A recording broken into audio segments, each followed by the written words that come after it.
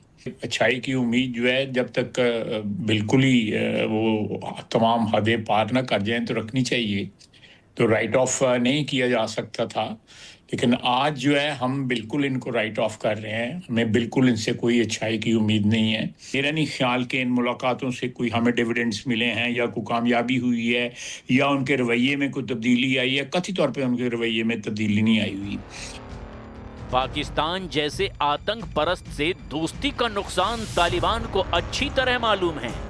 पाकिस्तान में आतंकी हमलों का सारा ठीकरा जनरल आसिम मुनीर अफगानिस्तान पर मड़ करके हमले कर रहे हैं। ऐसे शातिर जनरल से तालिबान हुकूमत दोस्ती करे भी तो आखिर कैसे? इस्लामाबाद और काबुल के बीच अचानक फिर तलवारें क्यों खींची? जरा इसे भी जान लीजिए। पिछले 20 दिन से पाकिस्तान में सीरियल अटैक हो रहे हैं। पाकिस्तान के परखच्चे उड़ने लगे हैं। पाकिस्तान में जगह जगह आत्मघाती बम फटने शुरू हो चुके हैं। पाकिस्तान ने जितना बारूद अफगानिस्तान पर बरसाया, उससे 10 गुना ज्यादा मार अब खुद पाकिस्तान झेल रहा है। पाकिस्तान का सेना मुख्यालय बारूदी हमलों से दहल रहा है। ये फिदाइन हमला पेशावर में पाकिस्तान की पैरामिलिट्री फोर्स मुख्यालय में हुआ और ये धमाका इतना जोरदार था कि पूरा शहर ही थर्रा गया।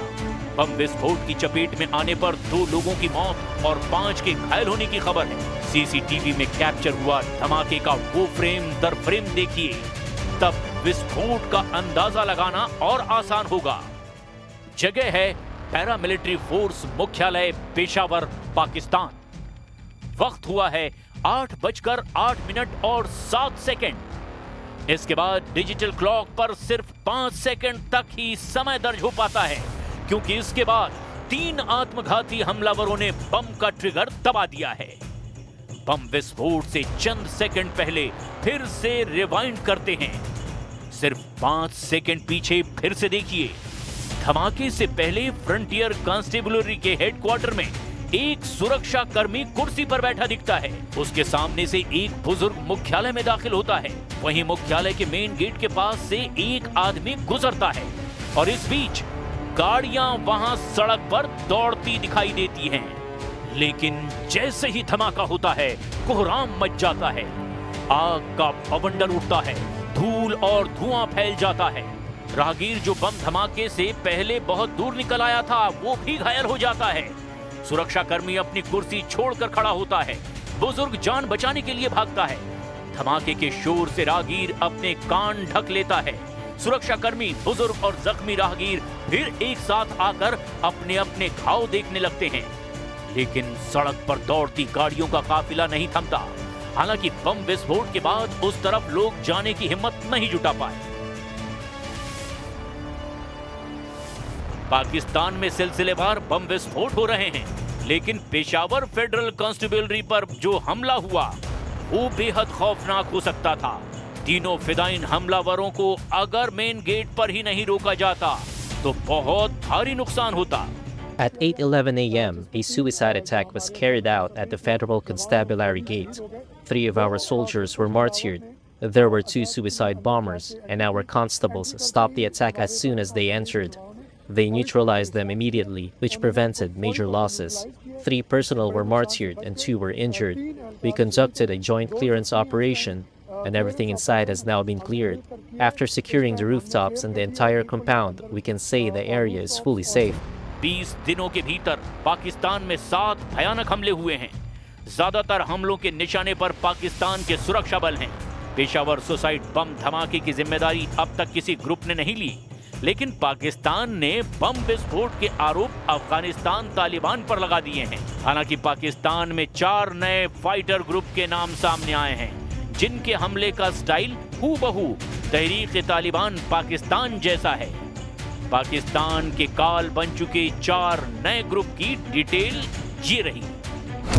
हिफात कुद्स नाम का संगठन कुद्स फोर्स के पैटर्न पर बना बताया जा रहा है।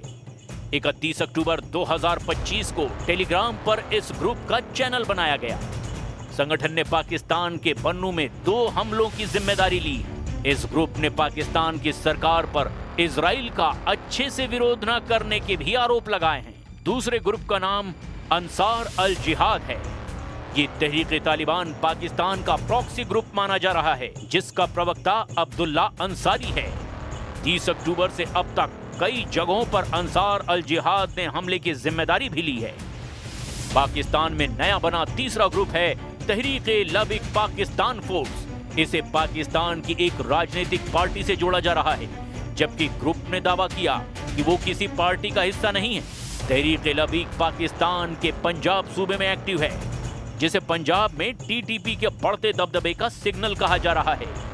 जनरल आसिम मुनीर की चौथी मुसीबत का नाम इस्लामिक अमीरात प्रोटेक्शन फोर्स है। 29 अक्टूबर 2025 को टेलीग्राम पर इस ग्रुप ने पहली बार मौजूदगी दर्ज कराई। पेशावर और दक्षिणी वजीरिस्तान में इस ग्रुप के लड़ाके एक्टिव हैं। कहा जा रहा है कि टीटीपी के लड़ाके ही इसे भी मॉनिटर कर रहे हैं।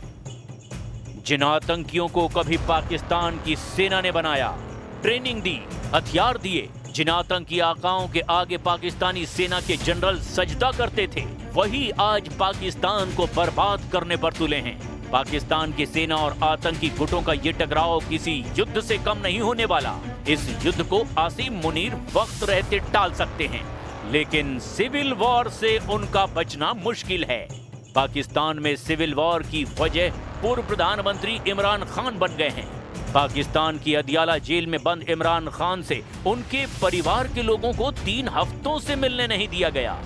इमरान खान की बहनें अलीमा, उज़मा और नोरीन बार बार अदियाला जेल के बाहर प्रदर्शन कर रही हैं। मार्च 2025 के बाद से इमरान खान का मेडिकल चेकअप नहीं करवाया गया है। 1 महीने से इमरान खान को वकीलों से भी नहीं मिलने दिया गया। हम अकेले नहीं थे, मतलब पहले भी नहीं अकेले थे, पहले ये हमारे साथी, लेकिन जो उन्होंने पिछली दफ़ा किया है, क्योंकि हम यहाँ पे जब बैठे थे और जो उन्होंने ख़वातीन पे जुल्म किया है, कोई बात नहीं। और इन्होंने ये शायद खटक खड़े हैं यहाँ पे, इनके साथ मीना खान के साथ कोई बात नहीं। हमने आज इनको ये मैसेज देने आए थे कि अगर तुम जुल्म करोगे, अगर किसी पे आइंदा तशद्दुद करोगे, तुम्हें जवाब मिलेगा। आज हम चुप बैठे रहे, आज ये हाथ उठाए ना, वो लाए ना, वो जो किस किस्म की गुल्लू बटनियाँ औरतें लेकर आए थे, आज लेकर आए वो सामने, क्योंकि आज जवाब मिलेगा इन्हें। ये नहीं हो सकता नहीं मिलेगा। इमरान खान की सांसें चल रही है या नहीं, इसका सस्पेंस बढ़ता जा रहा है। साथ ही उनके समर्थकों का गुस्सा भी भड़कता जा रहा है। इमरान खान की मौत की अटकलों के बीच जनरल आसिम मुनीर ने हाई लेवल इमरजेंसी बैठक बुलाई है, जिसमें पाकिस्तान में विद्रोह को कुचलने का प्लान बनाए जाने का भी दावा है। मीडिया रिपोर्ट्स के हवाले से ये कहा जा रहा है, कुल मिलाकर पाकिस्तान चौतरफा संकटों में घिर गया है। युद्ध और गृह युद्ध का रस्सा अब जनरल आसिम मुनीर के गले पड़ गया है, जिसे खींचने के लिए बलूचिस्तान और कब्जे वाले पाकिस्तान के विद्रोही भी रावलपिंडी पहुंचने की हुंकार भर रहे हैं।